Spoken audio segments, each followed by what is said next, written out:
పడ్డవాడు చెడ్డవాడు కాదట.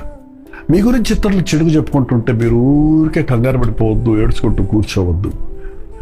యేసయ్య మీద ఎన్ని నేరాలు మోపారు, ఆయన స్పందించినట్టుగా మనం కూడా ఈ నేరాలు మోపే పనిలో పాలుభాగస్తులుగా ఉండొద్దు.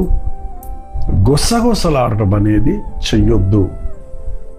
సగం సగం మాట్లాడతాం, సగం సగం అర్ధహీనంగా అలాగంట ఇలాగంట అంట అంట అంట అంట అంట అనేది తంట. ఇతరుల మీద అబద్ధ సాక్ష్యాలు చెప్పొద్దు. కొంతమంది కావాలని అబద్ధంగా కల్పిస్తారు. గుసగుసలాడటము, కొడ్డాలు చెప్పటము, ఇంటింట తిరగటము, ఫేక్ న్యూస్ను ఎంకరేజ్ చేయటం మానేసి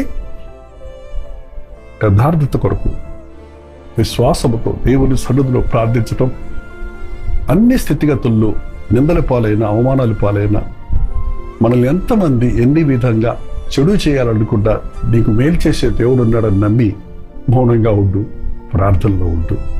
ప్రార్థన చేసుకుందామా?